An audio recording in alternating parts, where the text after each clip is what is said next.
Presenting his program, The Science of Getting Rich, let's give a warm welcome to Mr. Bob Proctor.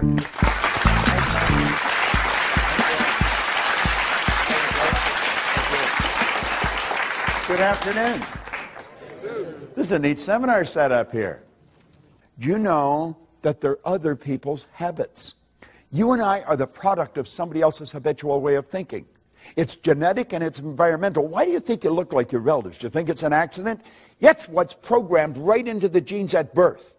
Yet we grow up and we live that way. Why do we speak the language we speak? Do you know that if you had been taken out of your home and moved to the suburbs of Beijing when you were an infant, you'd be fluent in Chinese and have absolutely no knowledge of the English language? But by the same token, if somebody had been taken out of Beijing, put here, same thing would have happened. We're programmed with other people's prejudices. We're programmed with their limitations. Do you know that most of the limitations we've got, we don't even know where they started? I'll give you an example. When Linda and I first met, we were out shopping, and I said, you know what I would like is turnip. She said, okay. So I picked up a turnip. And she said, what are you going to do with that? I said, I'm going to eat it. Well, she said, I'm not eating that. Well, I said, why not? She said, that's the root of the turnip. I said, it's the what? I had never heard it called a root. It was always just a turnip. Well, I said, what do you eat? She said, we eat the green of the turnip. I said, my God, we give that to the pigs. Well, she said, we give the root to the pigs. I don't even know if I ever saw a turnip green. So here we are eating the root, giving the green to the pigs. There they are eating the green and giving the root to the pigs. Now, I was raised in northern Ontario. She was raised in Pensacola, Florida, and Birmingham, Alabama. Two totally different cultures. You see? So I put the turnip back. I thought, what the hell? There's no sense in fighting over a turnip. You know. But I'm wandering around the store, yet I'm thinking, who decided we'd eat the root of the turnip? I don't think my mother woke up one day and said, we're going to eat the root of the turnip. I wonder why she ate the root. I don't think her mother did. And then I started to think, I wonder how far back in our family I'd have to go to find out who decided we would eat the root of the turnip. How far back I'd have to go in her family to find out who would eat the green of the turnip. And then I started to think, you know, it really doesn't matter. But the principle behind this is huge. Because, you know, most of our habits are like that. They really are. Now, think of this. What do most people do when they begin to have financial trouble? This is paradigm talk that I'm dealing with here. What do? I'll tell you exactly what they do. They lower their standard of living to meet their income. That's a bad idea. That is a terrible idea. Timidity is not a strategy for the new economy. We're living in a new economy. Remember, you cannot move forward when you're cutting back. Yet, why do we do it? We're programmed. That's what we were taught to do. Anything else is being irresponsible. Well, let's think of this for a moment. Successful people take their income up to meet their standard of living. Do you know why? They understand how to do it. And if you don't understand how to do it, you're in bad shape. But when you do understand, you don't need to cut back. Never need. I've been working pretty closely with a fellow. In fact, we just come back from Europe. We were over all through Germany and over into Finland. And he had had a bit of trouble with money here just within the past year. And he was put his house up. He was going to sell it. I said, what the hell are you selling your house for? Well, he said, I can't afford to keep it. I said, you can't afford to sell it. Yeah, I said, you've got to make a decision right now. Do you like the house? Yeah, I don't want to sell it. Then don't sell it. Just figure out how to earn more money. And so the two of us got working on it, and his problem was solved. It was simply a decision. Well, that's all we need. See, we're living in a new economy. The economy that you and I were raised in, that's not the economy we're living in anymore. It's a totally different world we're living in. But we're still operating with all the old habits. Now, Gates said one thing is clear. We don't have the option of turning away from the future. You don't have that option. No one gets to vote on whether technology is going to change our lives. It's here. This is the deal. You either fall in line with the new rules or you're going to lose. It's that basic and it's that simple. There's nothing complicated about it. You see? Now, here's three great questions. You want to remember this because this can change your life like night and day. It's so basic and so simple, you could miss it. One, what am I doing? What am I doing? Number two, what works? What works? Number three, what doesn't work? Now, when we've analyzed this, let's make up our mind that we're going to stop doing what doesn't work and take all that energy and that time and put it into what does work. Do you know if that's the only thing you got out of this entire meeting this afternoon, it could be worth millions to you. Literally millions. I picked this up. I don't know if I heard it or I read it, but there was a man who had an engineering company. He did about $10 million a year. It wasn't a big company, but it wasn't a corner store. And he died. His wife had nothing to do with the business. She never went around the business. So everybody just assumed when he died, she would sell the business. But she didn't plan to sell the business. After the funeral and things slowed down, she went into the company and she called all the heads of departments in, and they're the three questions she asked. What are you doing? What works? What doesn't? She told them to stop doing what didn't work, spend the time at what does work, and she took the sales from 10 million to 25 million. She just went in every now and then. That's all she ever did. I wonder what would happen if that's all we did.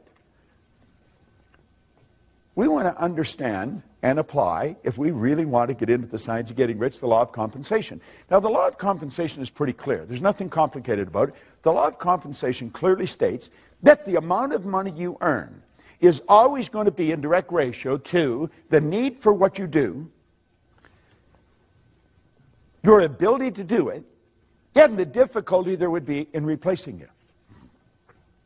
Now, do you see, if we really study this, there's probably quite a need for what you do. Now, I don't know how proficient you are at doing it. Most people learn how to do something, then they never improve upon it from that point on. Once we learn how to do it, we just keep doing it at that level. That's why most people read at a grade 7 level. They never learn how to improve upon it. You see? The third one, the difficulty there will be in replacing it. So you see, if you analyze this, you're going to realize that if you just focus on number 2, number 3 is going to take care of itself. Number 1's already taken care of. There's probably a great need for what you do. Now, if we become very, very good at what we do, just keep perfecting what we do. If we sell, let's really learn how to sell. Keep getting better at it. You would become very difficult to replace. Now, I've always felt for salespeople, and I would imagine quite a few of you are in sales, you want to learn to master your presentation. Most people make a terrible sales presentation. Just absolutely terrible. That's why they don't do very well. I have gone into companies and watched sales go up by hundreds of millions of dollars, and we tell the people not to work as hard. See, we've got the idea in our mind, if you're going to earn more, you've got to work harder. Bad idea. Now, think of this for a moment. I want you to think about your financial success. And don't think for a second that you can't change it. You can change it. You can change it dramatically. But really think about your financial success. You see, these meetings, these seminars, they can change your financial success like night and day. There's nothing that'll do it better because it's information that we're getting about ourselves. Now think of this for a moment. Money makes a big difference in all the important areas of our life. You'll hear people say, well, money's not everything and money won't make you happy. That's an absurd statement. Money was never meant to make us happy. And since it doesn't make any difference whether you have it or not as to whether you're happy or not, you might as well have it. Yet, at least if you're miserable, you'll be miserable in comfort. I mean, there's some consolation in having it. You see? Now think about it for a moment. Money is meant to make us comfortable. The more comfortable we are, the more creative we'll become.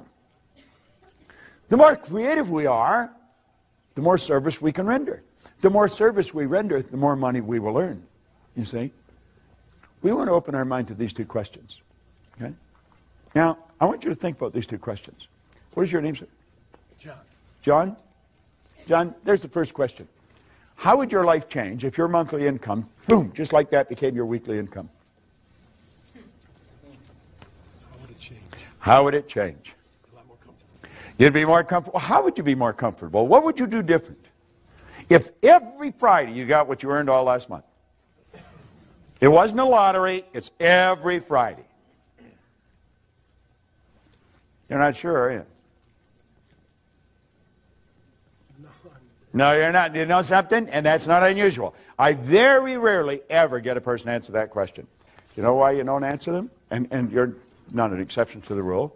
That's because we never sat down with one of these, wrote that amount, that figure on a piece of paper, and then just think of how to do it. Don't spend any time thinking why you can't, just think of how you can. You know something? You do it. Anybody in this room can turn their... But you're not going to do it by accident. You're not going to do it unless you decide to do it. Now you'll say, I don't know how to do it. Hillary didn't know how to get to the top of the mountain when he went up it either. He didn't.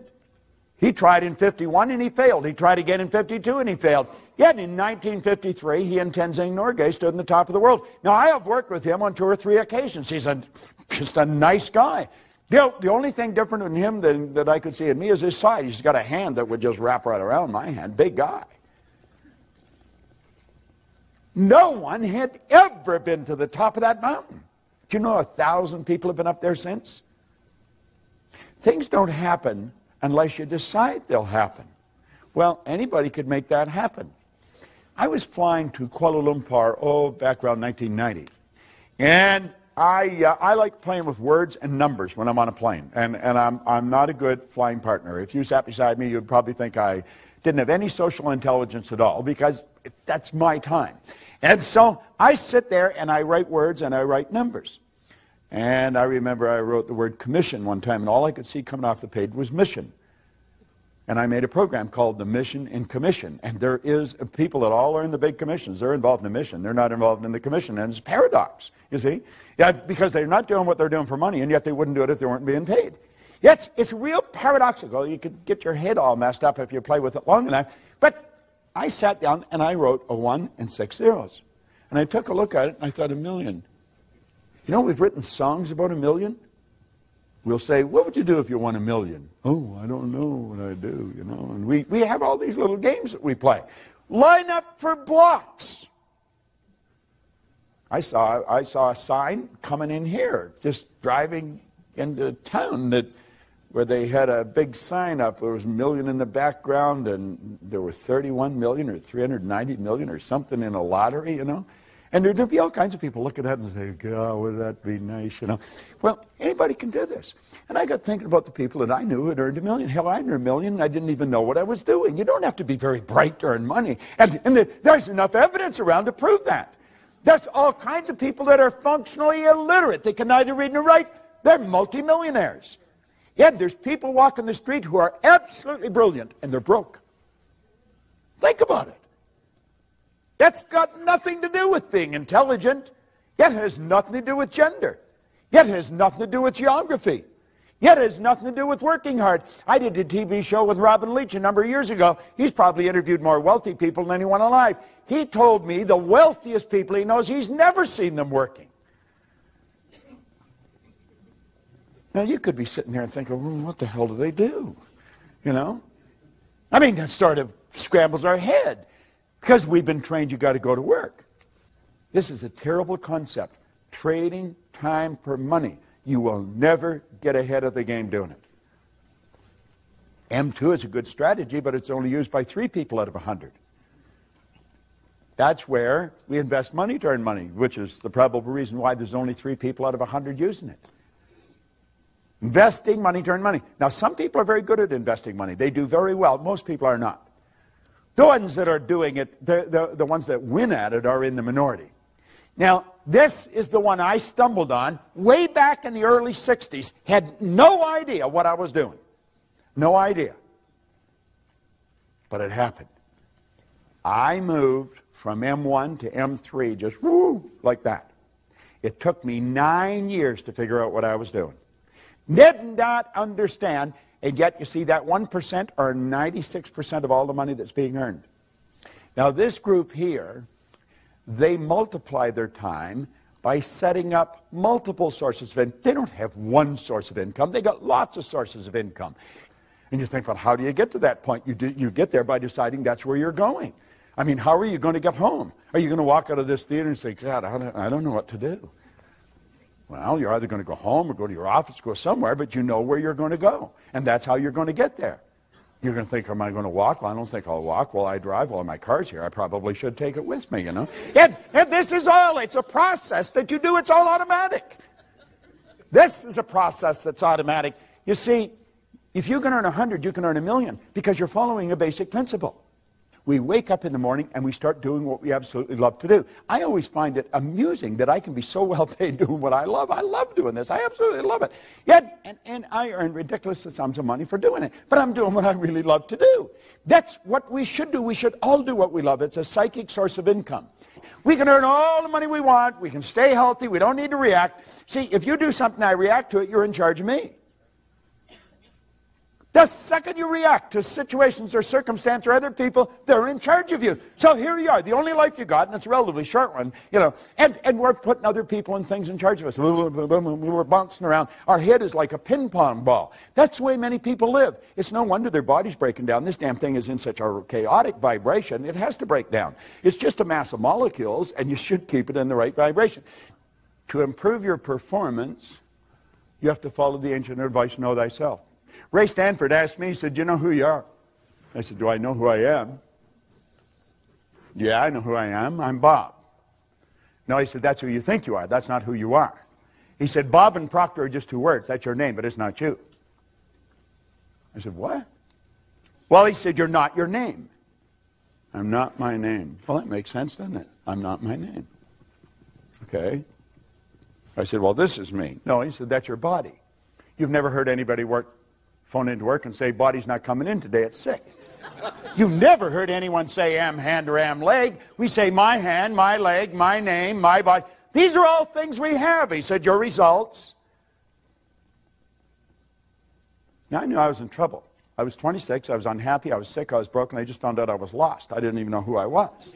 You see? Well, if you're going to know yourself, if you're going to change your life, you've got to change yourself. If you're going to change self, you have to know who self is. Now, think of this for a moment.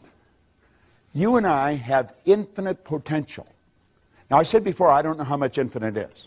I just know it's a lot. Has no beginning and no end.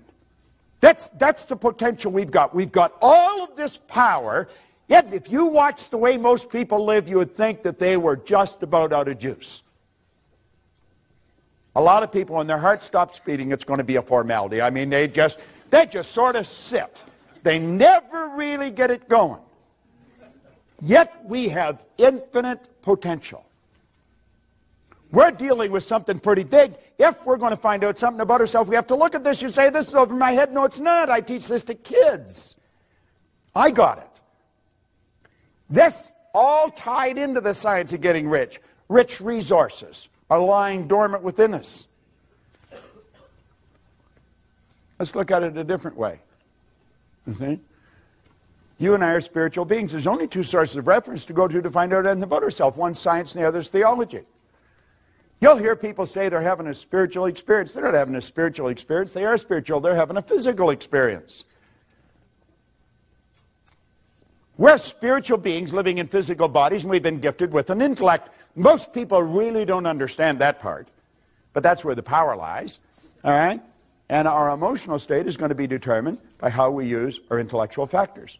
Andrew Carnegie told Napoleon Hill, he said, any idea that's held in the mind, that's emphasized, that's either feared or revered, will begin at once to clothe itself in the most convenient and appropriate physical form that's available. You see, Dr. J.B. Ryan said the mind is the greatest power in all of creation. Very few people understand it. If you go on our website, you just go to bobproctor.com, you'll see a quote there by Dr. John Mike, a psychiatrist from Florida. He said, I taught him more about the mind in 1 year than he'd learned in 4 years of medical school, 5 years of psychiatric training. And what I taught him was just what a Dr. Roeder taught me. I was always amazed by that. I thought, what do they teach you in medical school? You know, and what we're doing is getting in at the non-physical side of ourselves, and that's where all the power lies. It's a beautiful concept as we start to understand it. What do we need? We need understanding. You really want to change your income, you've got to change your understanding. Now, there's only two things you have to know to really make things happen big in your life. Number one, you have to know where you are, and number two, you have to know where you're going. Now, you see, most programs get you focused on where you're going.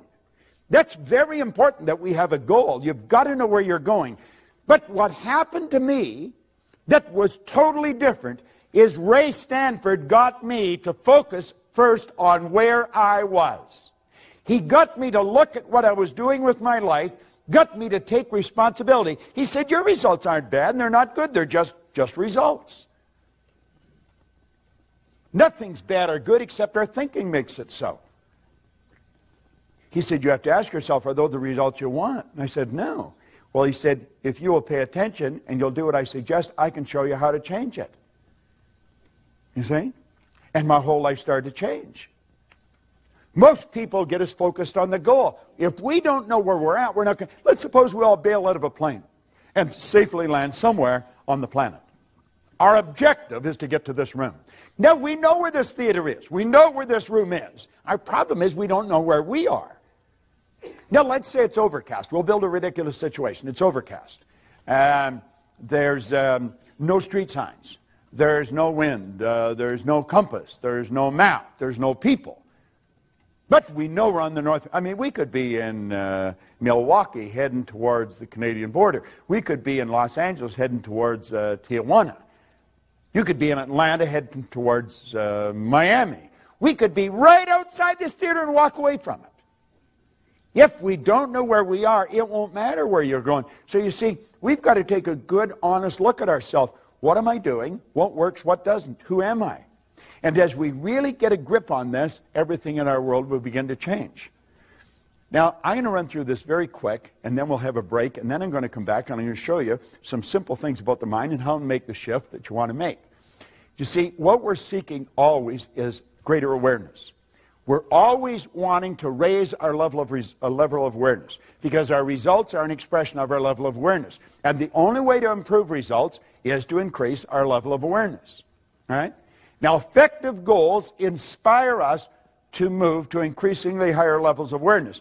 Now here, yes, what you'll find that people say they want. They want greater health, happiness, peace of mind. All these results are the result of a higher level of awareness. So it's awareness that we should be seeking. We want to raise this and everything else starts to happen. It happens like unadulterated magic. That's what happened to me and I couldn't understand it. Now there's a basic law that said everything in life is either growing or dying. It's either create or disintegrate. So you're never going to stay where you are. Your results are going to get better or they're going to get worse. It's create or disintegrate. No one stays where they are. Now, the truth is, I think most people get a little better and a little worse. A little better and a little worse. When they get a little better, they're forcing it. But force negates. You see, there's something inside of you that's urging you to grow. This is the spiritual side of our personality. It's the essence of our being. And spirit's always for expansion and fuller expression. There's something in you that wants you to grow. If you run, you want to run faster. If you jump, you want to jump higher. If you sell, you want to sell more. This is good. It causes dissatisfaction. Dissatisfaction is a creative state. My grandmother pretty well raised me, and she taught me that I should be satisfied with what I've got. Grandma was wrong. I should be happy with what I've got, but never satisfied. It's dissatisfaction that gave us the incandescent light. It's dissatisfaction that gave us air travel. It's dissatisfaction that gave us the internet. All those things were always here. People just became aware of them. The way to fly an airplane was always here. We can go all over the world now. We're not a long ways from anywhere. We're only a short period of time away. But while there's something inside wanting us to grow, there's something else that's trying to stop us. And that's the old paradigm. Now, after the break, I'm going to show you how that paradigm is formed and how we can change it. Yet it's just like magic. And when you do, your whole life changes. Everything in your life changes. Just no question about it. Now, you've got the one side that wants you to grow and the other side that doesn't want you to grow. The old paradigm does not want you to grow. Anyone that has smoked and quit smoking, I used to smoke. I quit years ago. But I remember it wasn't an easy thing to do. It was not. Why? Because it was a habit. Habits are not easy to get rid of. Habits are ideas that are fixed in here that control us. Many of you have gone on diets. You want to lose weight. I'll just toss something in for your benefit. When you lose something, you're programmed to do what? To look for it. Get rid of the idea of losing weight. Release it. Release it. See yourself at your perfect weight, looking good and feeling great. Your whole life is controlled by images. Get the image of the body that you want to live in, of the world you want. Quit trying to lose weight. Just release it and see yourself the way you want to be. Now, goals determine which side wins. The goal must be something you really want. Towards the end of the program today, I'm going to show you the difference between going after what you know you can do, what you think you can do, and what you want. And I'm going to show you why most people never go after what they want.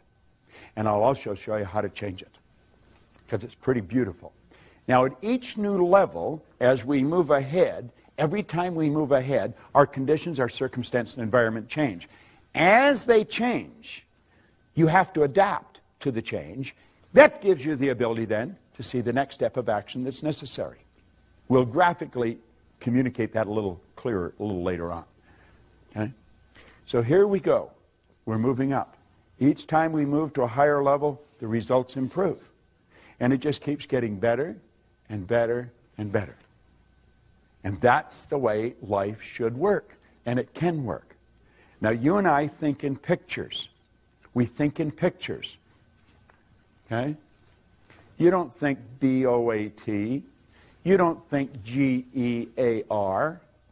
You don't think F-B-A-T-H or B-I-R-D. You think in pictures. You think in pictures. Now, it's the mind we're talking about. I want you to tell me what your mind looks like. What's your car look like? White? You like white, do you? What's the interior? Charcoal gray. Charcoal gray. 2-door, 4-door? 5 doors. Okay.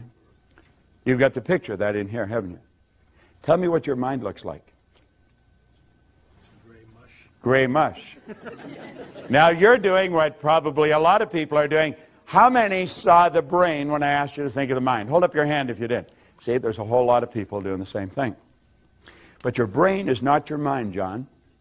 And your brain is not your mind. Your brain is an electronic switching station that enables you, by using certain cells in your brain, to alter the vibration that this body's in. The brain is an electronic switching station. No one has ever seen the mind, and that is why most people have such great problem. Because we think in picture. Now, when there's no picture, John, there's confusion. If there's confusion inside, you can make book on the fact there's going to be confusion outside. As we bring the picture to our mind, we bring order to our mind. What did Solomon say? Where there is no vision, the people will perish. Where there's no vision, there's no order. Where there's no order, there's no growth. Well, when you come back, I'm going to give you a picture to work with. And that is what changed my life as much as anything. As I started to see how to work with my conscious and subconscious. Do you know certain things about your subconscious mind? Because you've read about them, you've heard about them, you listened to it on tape. But without a picture, it's just words. You see, when I asked you to think of your car, John, I activated vocal cords. I made a sound. It's called language or words. It was actually a light message. Your hearing sense picked up that light message. It was rifle fired down a nerve passageway in your body. It struck a group of cells in your brain that sound resonated with, all electrical. Those cells increased in amplitude of vibration, and the picture that was in them flashed on the screen of the mind, and you saw the white car and the charcoal gray interior. When I asked you to think of your refrigerator, light message struck those cells in your brain, picture come on the screen of the mind. When I asked you to think of your mind, you saw your brain. And yet your brain isn't your mind. Your brain is in your fingernail. It's in your kneecap. And you know something? You'll never enjoy health if you're not able to get a picture of the mind. You'll never enjoy health. Because good health is when a body is in a good vibration. It vibrates in harmony with God's laws. Most doctors do not understand this. We have taught this to a lot of doctors, and it changes their practice like night and day. It'll change your communications. If you're in sales and you don't understand the law, you're on a hit-and-miss basis, and it'll probably be more miss than hit. When you understand the law of vibration, you're going to understand that you're transmitting through the medium of the molecule pictures into the other person's mind. And you want to put pictures in their mind that are favorable to them if you want them to be favorable to you. I want you to think now of what we're talking about here, about pictures, about thinking in pictures. Everything we do it in our mind first. When we don't have a picture, we have confusion. If you try and get two pictures in your mind at the same time, you're in a confused state. So, when we start thinking about ourselves, and we realize we're spiritual beings, we live in a physical body, we have an intellect, that becomes a bit of a problem. How do you see that? How do you get all that? And it becomes too confusing, so we stop thinking about it. Now, this is what I call a magical graphic. This is the genie. This picture, or this drawing, was made by a Dr. Thurman Fleet in San Antonio, Texas, back around 1934. He realized, if we take this back a bit, that most of the healing arts dealt with the physical. If you're treating the physical, you're treating a symptom. You're not treating the cause of the problem. A lot of people are into holistic healing today. That's heal the whole person.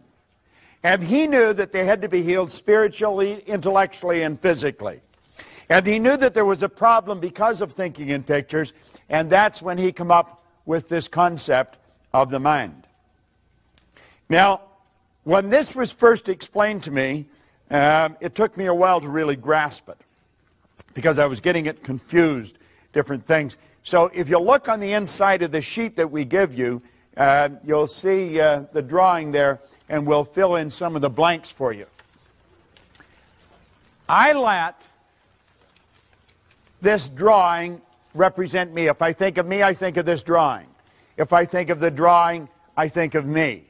I see my head as my mind and everything else, the neck down from the body. Now, I'm well aware that that's not the way the mind is. Mind is movement. Body's the manifestation of that movement. But since we think in pictures, this is an excellent one. I see the top half of my head as my conscious mind. The bottom half is the subconscious, and of course, the body's the body. Now, it's the mind that controls the body. The body is like a dumb terminal. It will do whatever the mind tells it to do. It can only do what the mind tells it to do. When there's something wrong in the body, you can rest assured there's something wrong in the mind. When you see a rash break out in the body, and we say it's an allergy, you know that there's a problem in the subconscious mind that's expressing itself. All right? It's a fixed concept, and it can be altered. I always say dermatology is the best form of medicine to go into, because your patient rarely dies and they never get better. All right? So you just keep saying, try this and come on back for more. Now, the conscious mind is your thinking mind. This is the part of you that you have the ability to think with. Your subconscious is your emotional mind. Your emotions are controlled by the thoughts that you entertain. You choose your thoughts, and you think in pictures. You impress the thought upon your subconscious, and that causes you to feel the way you feel. Now, actually, the feeling is conscious awareness of vibration that the body's in. Because whatever is impressed upon the subconscious controls the vibratory rate of the body. The body moves into action, and your actions produce your results. Now, do you see, it's the results that most people are trying to change. The results are something outside of us. Now, what we're talking about is the mind. All right? Now, James Allen said, until thought is linked with purpose, there's no intelligent accomplishment. Just the information isn't going to do it. You've got to have a purpose. You've got to have a purpose that is so big, so all-encompassing. That's why you get up in the morning. That's why you go to work. Now, your vision is how you're going to execute your purpose, and your goal is how you're going to execute your vision. But you want to get this little book by James Allen. It's called As a Man Thinketh. It's a little book. It was written in 1903. It is a classic. We have a coaching program, and I coach people a year at a time in this coaching program, and one of the first things I do, I send them this book. I send them that one and I send another one to them. One is to get them out of the box, to get them to think very big, and the other one is to cause them to monitor their thinking. And as you get into thinking, as a man thinketh, you'll start to monitor your thinking. We've got to become aware of what the heck is going on here. Earl Nightingale used to say if most people said what they were thinking, they'd be speechless. And I'm inclined to agree with him. You see, we don't want to mistake mental activity for thinking. But at any rate, let's start again. And we'll say, there is the mind, and we'll break it into two parts. Now, this is where it starts getting interesting. I was looking for this book, and I had left it on a chair over here. If you're sitting on that, you've got some great energy flowing through, I'm going to tell you. Now, I have been carrying this copy with me since 1963. You can see I've had it for a while. Now, in here, he said that an educated person is not necessarily a person with an abundance of general or specialized knowledge. An educated person is a person who has so developed the faculties of their mind that they can acquire anything they want or its equivalent without violating the rights of others. How many of you know what the faculties of your mind are? Let me see a show of hands. 1, 2. Isn't this amazing? Hardly anybody knows what they are. How many people have a perfect memory? Just me? How many people would like to have a perfect memory? Now, you see, I want you to just look around. The audience is from different walks of life, different ages, different gender, and yet nobody had their hand up for a perfect memory. Do you know that every one of us has a perfect memory? Do you know I could teach you how to memorize this book? There is no such thing as a bad memory. There's only weak memories. Memory is an intellectual factor. And you develop your memory the same as you develop your body, through exercise. If I put this arm in a sling and left it there, I think you know in a relatively short period of time, it would be rendered useless. If at the same time I was lifting weights with this arm, I'd have big, powerful muscles here. Now, it's fairly obvious I haven't done either of these things, but if I had, you know exactly what would happen. It's the same with our mind. What happens? People going around, I got such a rotten memory. You don't have a rotten memory at all. You have a perfect memory. Where did you get the idea you had a bad memory? Well, when you were a little kid, you heard your parents say, I got a bad memory. What do? I got a bad memory. You just mimic them. There's no such thing as a bad memory. You have many marvelous mental faculties. And he said, an educated person is not necessarily a person with an abundance of general or specialized knowledge. An educated person is a person who has so developed the faculties of their mind that they can acquire anything they want or its equivalent without violating the rights of others. Now we think, oh, we can't have anything we want. Oh, yes, you can. Every religion teaches you that. All science teaches you that. Where'd you get the idea that you can't? Well, you probably got it from your next-door neighbor, who probably doesn't know much more than his next-door neighbor. So we put these two back together, the conscious and the subconscious mind. Now, we have been programmed to live through our senses. We go by what we see, hear, smell, taste, and touch. And that's pretty well the way we were programmed. You see, they are like little antennae that are hooked up to our conscious mind. They're just like antennae, picks up information from our outside world. So this is the way most of us live. We look at our bank account, that tells us where we're at financially. We look at our report card, that tells us where we are intellectually. A report card just tells you where the child's mind was for a few minutes on a given day a few weeks ago. Has nothing to do with the person's level of ability to move ahead. Nothing. We take IQ tests. IQ will change something like the weather. That's true. You can change in a person's IQ. Their intelligent quotient, it can be changed. We know so little about ourselves. You go all through school. We think the important thing in school is to get the person to understand 2 + 2 = 4. That's not the most important thing at all. Most important thing is to start to understand yourself. The important thing is to keep the important thing the important thing. We got to get it right inside. All right? Now, let's look at this. We have what we call the intellectual mind. Now, there's one of your intellectual factors, perception. Let's look at this for a second. What is your name, sir? Mike. Mike?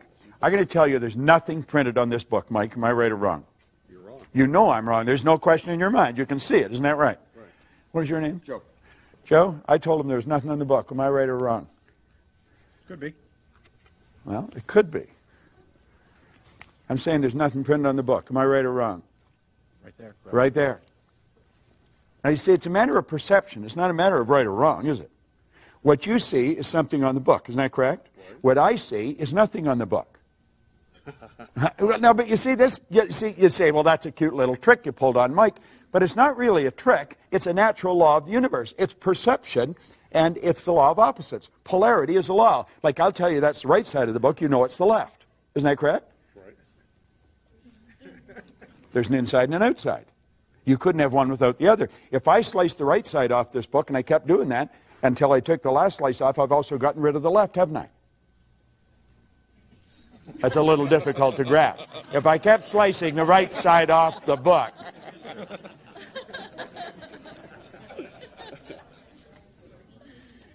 you see, most of us have a perception problem. When we say I'm right and you're wrong, you're right from your point of view, they could be right from their point of view. So it's not a matter of what's right or wrong, it's what works. That's the most important. Would you agree with that? What works? What's going to improve? Do you agree, Mike? It really is. That's the important thing. Now, take a look at the next one. Oh, back that up. Is the will. The will gives us the ability to concentrate. All right? The will gives us the ability to concentrate. I've got a couple of statues of Napoleon in my home. And I think that I have them there for a reason. He reminds me of what I do and what I don't want to be like. Napoleon had a very powerful mind. I don't think he was a very nice guy, but a very powerful mind. One of his biographers called him organized victory. Another one said he had immense capacity for sustained concentration, highly evolved will. The will gives you the ability to hold one idea on the screen of the mind to the exclusion of all outside distractions. The will is what you use when you concentrate. And through concentration, you increase amplitude of vibration. Your energy is more powerful. Okay? Now, the imagination, he'll say it's the most marvelous, miraculous, inconceivably powerful force that the world's ever known. And we've all got one. Let's start using it.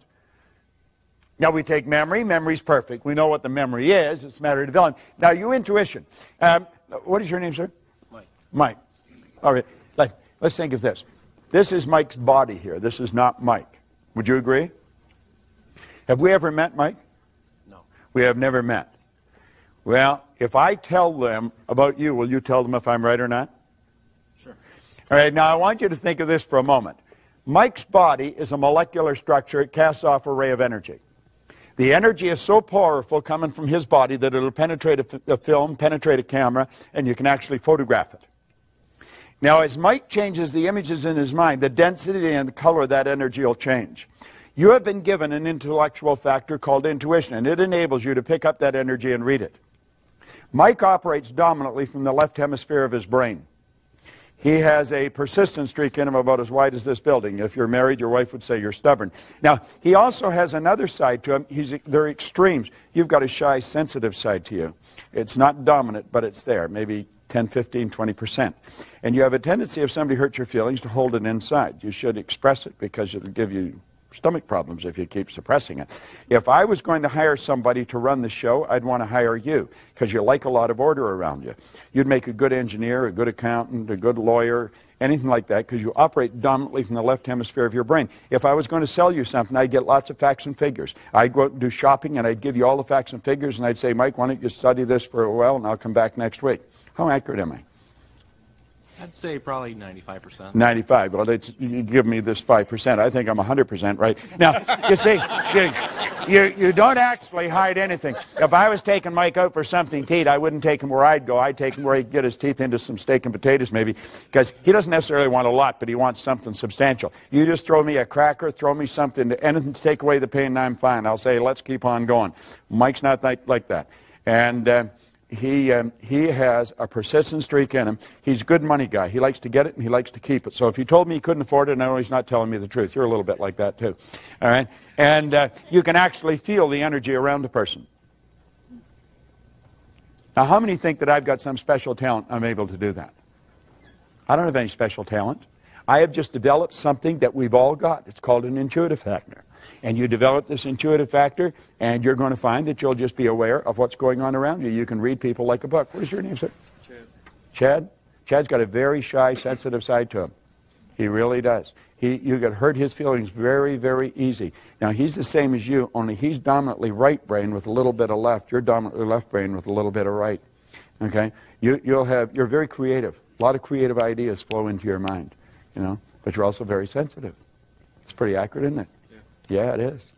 He probably feels uncomfortable that I'm even bringing it up. All right, now, you see. And the last one, of course, is reason. Now, understand this. Yes, you watch this DVD, and you want to put it on and watch it, and you want to get it, and you want to put it on, and you want to watch it over and over and over again, because what we're going into now is very important, and most people never understand it in their entire life. It costs them millions.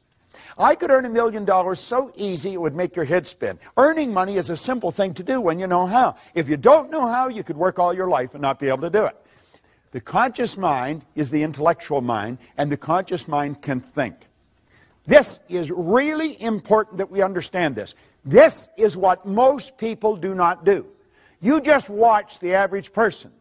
They'd never do what they're doing if they were thinking. They'd never say what they're saying if they're thinking. We have the ability to think. We can tap into an infinite power, and we can build any idea in our mind. Now, every great leader, as far back as you can go, have taught us that we become what we think about. What do you think about? All right? Now, you have the ability to accept or reject any idea that comes along. So if you're listening to the news or you're reading the newspaper and they tell you that the economy is going down, you might say, for you, but not for me. This is going to be the best year that I've ever had. During the Great Depression, there was all kinds of people earning millions. Not everybody lost their money. You see, I'm not trying to flatter you, but coming here, yes, one of the most brilliant things you can do. I was talking to a lady right here at the break, and she was telling me that she got a cassette or a tape from, it was Napoleon Hill's Principles. And she was listening to them. She says, things were going really great. And she said, for some reason, I lost it or stopped listening to it, and things started to go in the other direction. Well, we're so influenced by suggestion. Suggestion is one of the most powerful forces in the universe. And you see, if you come here on a regular basis, just when you start to slide off, it'll bring you back on track again. Now, I think you should listen to this stuff every day. We read the paper every day. We eat food every day. We wash our bodies every day. How about recharging our mind every day? We're dealing with the most potent force in the universe, and we're dealing with the mind. Now, your subconscious mind has no ability to think. It cannot choose. It cannot reject. It can only accept. The conscious mind can reject. You want to reject a lot of the things. When people start to complain, get away from them. I don't want to spend any time with anyone that talks about how bad things are or why things can't be done. Your subconscious mind will accept anything, and whatever goes into the subconscious mind must be expressed through the body. It cannot differentiate between what's real and what's imagined. Hold your hand up like that. Come on, everybody get their hand up like that. Put their hand like that. Put it here in your chin for a second. While you do that, now where's your chin? You see? You're thinking. Why did we go here? Because I went there. If I said, let's follow me, and I went off a cliff, would you go? We have a tendency to go by what we see, hear, smell, taste, touch. We do not think. You know that's not your chin. You say, well, you put your hand there. There we go. You see, that's the defense. They did it. All right? Your subconscious mind will accept anything. Now, this is how you and I arrived on the scene. A baby, when a baby's born, its subconscious mind is wide open. You can put anything in it you want. The baby's mind is wide open. Every thought that goes on around the baby is going right into that baby's mind. You were a baby. Go back and ask yourself, what was the environment like that I was raised in? What did the people work at? What was their attitude towards money? What was their attitude towards potential? You see, if we start asking these questions, then we know what's programmed here into our subconscious mind. Now, any idea that goes into our subconscious repetitively becomes fixed in there. That's what we call a conditioned mind. It's a multitude of fixed ideas. Fixed ideas are more commonly called habits, and a multitude of habits are called paradigms. How did we get in the habit of doing things? By the idea going in the subconscious mind. It's the repetition. Do you remember when you first started to drive a car? You probably thought you were going to kill yourself. And so did the person that was teaching you. You know, that's why they were so scared. And I mean, you were having a terrible time. The clutch, the brake, the gas, you know. And now you're steering with your knee. You're looking for a pen while you're talking on the phone. And you're in traffic. It's the subconscious mind that's doing it. When you're on the highway, your subconscious mind is driving. You're not really paying attention. The subconscious mind's driving. Go to pass a transport truck in the rain when there's a heavy overspray. You go from automatic pilot to conscious, and you're holding that wheel. And when you get past, you slacken off and back on the subconscious mind again. See, this is all automatic. Well, you and I were programmed. And the problem is we were programmed with their limitations. Where did they get the limitations? From somebody the same way. We've got to understand this. Someone else may have been responsible for making us who we are. We are responsible for changing it. Now, there is thought. It's a thought powers flowing into your consciousness. You can think anything you want, but the paradigm is going to dictate what you're going to do. The thoughts that you think are largely controlled by the paradigm. See, if you're conditioned, as I say, to earn $50,000 a year, what are the odds of you thinking of earning $150,000? You won't seriously think of, oh, you might dream about it periodically, but you won't seriously think. But you could. As a matter of fact, if you just made up your mind that you were going to, you probably would, in a relatively short period of time. If you were going to learn to fly an airplane, what would you do? You wouldn't go to your hairdresser or your butcher or somebody. You'd go to a real good flight instructor, and you'd do exactly what they tell you. Why don't we do that with money? That's the one point that everybody's agreed on, is you become what you think about. All right? Now, the thought flows in, or the power for thought flows in. You choose the thought. You can think anything you want. Start to monitor your thinking. And the second you start to get out of the box, the paradigm will cut in. You say, you can't do that. You can't do that. Why can't you do that? Well, you'll come up with reasons why you can't do it. You see? The truth is you can do anything you want to do. Now, paradigms influence your thinking. I'll tell you something else. Paradigms influence what you do. You see, school has been interested in you getting the book into your conscious mind. What is the important thing in school? The important thing in school is that you read the book, you remember what's in the book, and you repeat what's in the book. If you do that, you get the mortarboard of the sheepskin, and they say you're an educated person. There's a lot of educated derelicts walking the street. They remembered what's in the book. It doesn't cut any ice anymore. For a while, we got away with that jazz. There was a lot of money wasted. Companies aren't doing it anymore. If you don't produce, baby, you're on the street. Cry, bitch, complain, do all you want, but you shouldn't have been there. If you're not performing, you don't deserve the reward. It's a simple concept. And if a company's paying for people for non-performance, then the company's going down the tubes. School has us programmed to believe if we can repeat it, we've got it. Well, that ain't so, because you can repeat all kinds of stuff, but the paradigm's still controlling your behavior. You see? School gave us the knowledge. However, school never taught us how to alter the paradigms. If you don't learn how to alter the paradigms, it's never going to happen.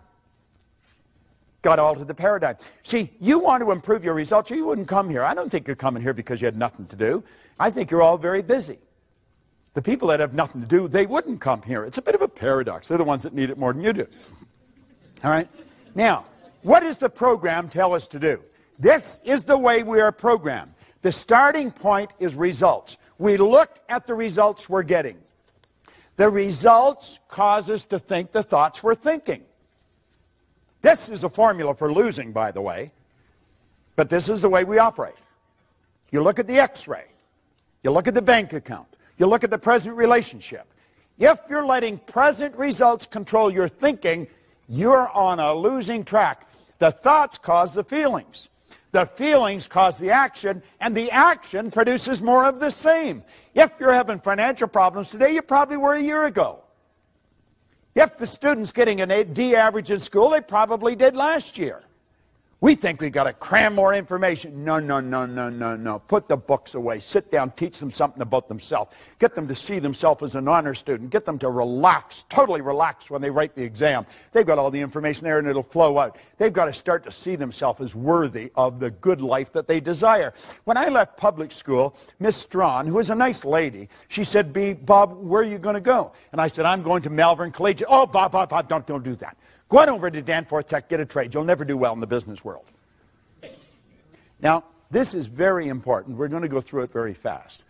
You're either living in ignorance or with knowledge. Now, we're all living in both. We know certain things, and there's certain things we don't know. Now, let's stop and think, because this is very powerful. You can think anything you want. Most people that don't understand something, they have a tendency to doubt and worry. Doubt and worry. They have taken a power that was unadulterated, it was without form, and we've given it form, a negative form. We built a negative picture. We take and we internalize that negative picture. It sets up the only emotional state it can set up, sets up a vibration of fear.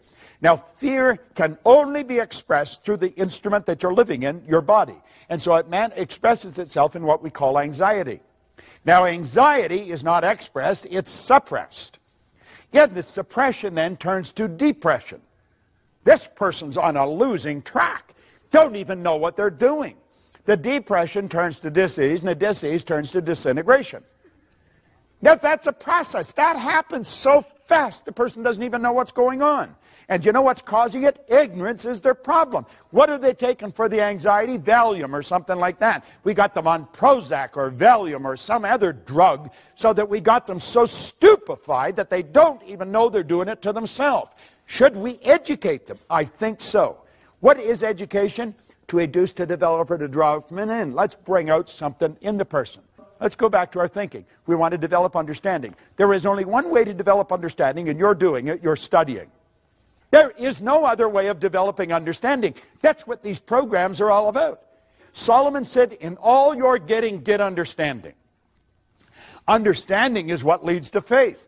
It's the opposite to that demon fear. James Allen said fear can kill you as quick as a speeding bullet, and it can. The faith base is expressed through the physical being in well-being. Now, the well-being is expressed. You don't hear somebody that's really in a great vibration. You say, hi, how are you? And they, I'm really excited. You know, they don't do that. You see it in the way they walk. You see it in the way they talk. You see it in the way they meet and greet people. They're alive and they know it. That turns to acceleration. They're picking up speed. This is the way the universe operates. You know why? Because they're at ease. They're not uptight. The person that's anxious and depressed, their body is, it's no wonder their heart snaps. Take your fist and clench it tight and see how long you can keep it that way. That's the way some people's bodies are. Well, you want to put your body in a totally relaxed state. And then this power flows freely through you. No kinks in the hose. And I'm going to tell you, you'll have lots of juice flowing and you're going to feel like $1,000,000. And you become very creative. And that's called creation. You see? Now, what do you think about? What do you spend your time thinking about? Most people spend their time thinking about just whatever's going on around them on a given period of time. Now, we say to ignore the power of paradigms to influence your judgment is to put yourself at risk when exploring the future. This idea of paradigms, you've got to understand it. You want to get back into that stick person. As I say, get that DVD, watch that thing. If you made up your mind, you're going to put that DVD on, you're going to watch it every day for maybe 2 months. Every day. You wake up in the morning, it would be the best investment of time because it's the repetition of hearing this over and over and over again that's going to cause you to step out and change it. Can you change your paradigms? Yeah, you sure can. Yeah, you sure can. And you see, when you know you can change your paradigms, you have hope. See, I was controlled. I was unhappy, sick, and broke, and I was lost. I had no hope. Why? Well, I just couldn't see how it could happen. And you know what Ray gave me? He gave me hope. And you know what happens when you have hope? That means that you have options. Now, what a difference. I love this. What a different story people would have to tell if they would adopt a definite purpose and stand by that purpose until it had time to become an all-consuming obsession. I love that book. I truly love it. Most people are extras in their own movie. They really are. You know, it's sad. They write the script. They're the casting agent. They're the director. They're the producer. They're the executive producer. They do the whole deal. And they give themselves maybe a walk-on, maybe a line if they're really gregarious. But most of them just stand there and they look at the stars. They think, God, I ever wished I could do that. We could do anything. Anything we want. See, what we want to do is say, what do I really want? Not what do I think I can do, what can I afford, what do I want? Life is not a practice run, you know. You're not going to get another bite at the apple. This is the deal. This is it. I remember one time we were down in Atlanta on a speaking engagement when I worked with the Nightingale Corporation, and Earl got up and slowly started to move across the room. And somebody said, "What are you doing?" He said, "I was just thinking, that's the way most people go through life. They tiptoe through life, hoping they make it safely to death." It's true. That's the way most people live. We want to step out and do the thing we really love. Now, here's a lesson for you on goals that is absolutely incredible. So you'll want to remember it. Most people, when they're setting goals, they set goals to do what they know how to do. That way it's safe. They're going sideways, but it's safe. You remember we talked about the level of awareness, how you reach? We said goals are to cause you to stretch. That's the purpose. The goal isn't to accumulate. Money's not to accumulate. I never have enough money. Never. Do you know why? I'm always doing something beyond where I'm at. That's what keeps me growing. I want to extend what I'm doing. I want to get another deal going. And everybody's saying, "Gee, Bob, why don't you slow down?" I want to do it. And so you've got to attract more, you see. You've got to keep going. Quit going after things you know how to do. Now, understand this. People do not resist change. They don't. Do you know what people resist? Being changed. See, if I try and force change on you, the wall comes down. But if you decide to change, no problem. We say people resist change. They really don't. They resist being changed. Now, let me tie this into that. You hang out with people that you're comfortable with. You're on the same frequency as them. What we say feeling was conscious awareness of vibration. So you hang out with people that are in the same vibration as yourself. If you're miserable, you're not happy with happy people. You got to be with miserable people. If you're happy, you're not happy with miserable people. You got to be with happy people. You don't find the big producers hanging out with the little producers. And you don't find the little producers hanging out with the big producers. You don't find rich people living in the slums. You don't find people that have no money living in where rich people live. You are attracted to people who are in harmony with you. That's the law of attraction. That's the way it works. Like energy attracts like energy. Now, the people you're mixing with, if you're setting goals to do how you know how to do, that's where they're at. Now, when you go to move ahead and you say, "I'm going to go after something bigger and better," and as you go after it, they don't want you to. If you gave them a polygraph and really sucked the truth out of them, they want you to win, but they don't want you to leave. Do you know why? They would have to adapt to your absence. They don't want to do that. They don't want you to leave. Do they want you to win? Yeah, but they don't want you to leave, and you can't win if you don't leave. You're thinking, "Geez, this is true." You can relate to this. Now, we sit down. We're going to stretch. We're going to go after what I think I can do. And we get our slide rule out. And we get the whole deal. And we get the plan. You've got to have a plan. Wharton teaches you've got to have a plan. Harvard, you've got to have a plan. So we get this plan. Then we go down to the office place. And we get a folder. And we print it out on our color computers. And we got our pie charts and our graphs. And yet it's all in color. We got a plan. Man, are we proud of our plan. But you know something? We don't go anywhere. You know why? No inspiration. Here we're going after something we think we can do. God, we're stretching, but there's no inspiration. And there's no support. The person that you're leaving isn't going to support you, and you're not inspired because you're just doing what you think you can do. You got the plan, though. But the plan ain't going to do you any good. It just won't work. Now, if you go after what you want, you're going to fantasize. And you've been taught that's a no-no. When you were a little tiny girl or boy, you could fantasize. The mom would just leave you there and let you play with the pots and pans, and you did all kinds of great things with them, and you were fantasizing. But when you went to school, the teacher come down, "Pay attention." You were being bad. You weren't paying attention. Your mind was wandering. You left the room. You left your body there, but man, you were on a trip. And they punished you. Now, you don't have to punish a person for so long, they'll stop doing whatever it is that they're doing to get punished for. So now we have these great big companies, and we got little wee creative departments. Why? We don't want people to be fantasizing. Fantasy is where everything started. This building was nothing but a fantasy at one time. Somebody got the idea of putting a whole bunch of theaters under one roof. They said it'll never work. So we go from what we know we can do to what we think we can do, but there's no inspiration, and so we go back to what we know we can do. And we get bored there, and we go back to what we think we can do, but there's no inspiration and no support till we go back to what we know we can do. You see? And that's the end of the story. We're all screwed up and we don't win. You see? But the seminar said, choose a goal. I choose the goal. It's what I thought I could do. Got to play it safe. You got to be realistic. This realistic jazz is for the birds. All right? Look here. There's the 3 stages of creating the life you want. And if you want to go after what you want, you got to fantasize. So you start out here and you build a fantasy. And you see yourself doing what you want. Doesn't matter how you're going to do it, you build the fantasy. You see the picture. Doesn't matter where the money is.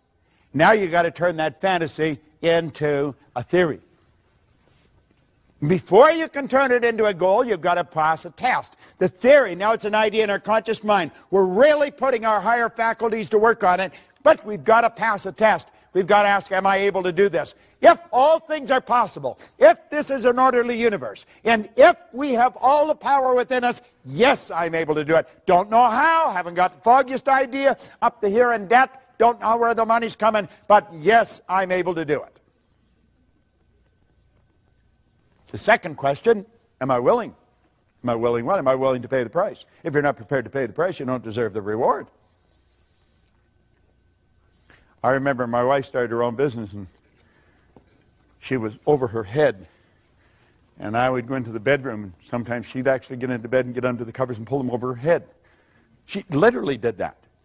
And I'd go in and say, what the hell are you doing? I'm scared. No. Well, what are you scared of? I don't know. Well, I said, why don't you quit? Well, then she'd get angry, and she'd end up, and away she'd go. You see? And now she's got to the point where a little bit of fear doesn't bother her anymore.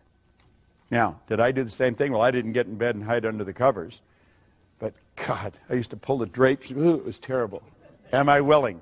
You've got to be willing to pay the price. If you're not willing to pay the price, you don't deserve the reward. You've got to be willing to come to these meetings. You've got to be willing to invest in the programs. You've got to be willing to do that. And if you're not, you don't deserve the reward. Now, the second you answer yes to those questions, now you've got a goal, and you want to impress it upon the universal subconscious mind. And when you do, the entire universe comes to your aid.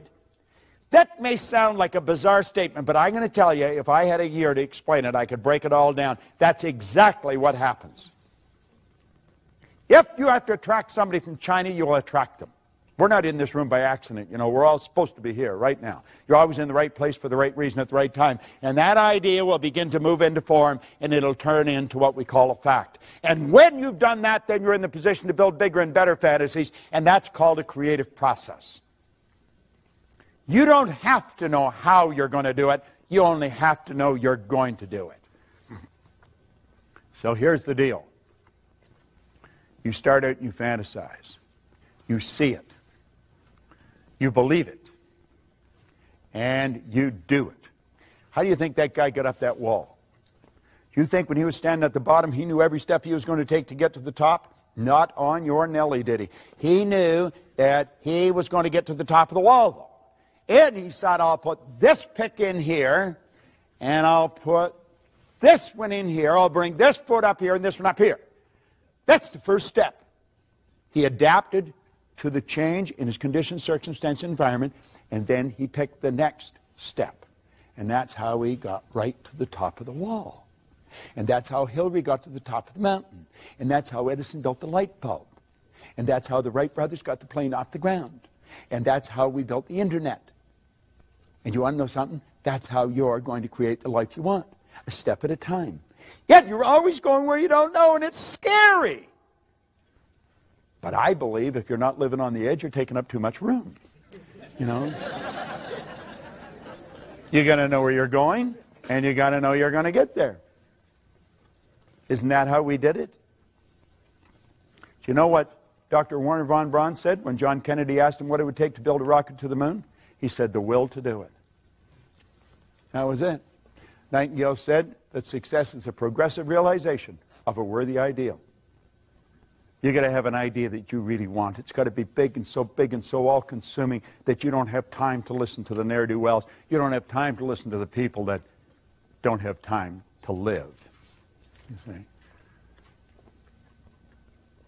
What do you really want? Now get this. Praxis is the integration of belief with behavior. You say you believe things, and yet your behavior would indicate you've never heard of it. We've got to integrate our belief with our behavior. It's very important. You have your conscious mind, and you build a belief. And you impress that belief upon your subconscious mind. Now, understand this. There's going to be a bit of a war. How many believe what I've explained here today? See, you believe it because you know it's the truth, and you hear the truth, you know it. You see? There's a problem when we go to execute that, and it's the old controlling belief that's in there. We've been taught to believe that there's certain things we can't do. We've been taught that because of this or because of that, it won't work. I'll give you a good book to get and read. Go and read Up from Slavery by Booker T. Washington. There's a guy that, he had all the strikes against him. But he had an image. And he just kept going. And he did whatever he did, and he did it well.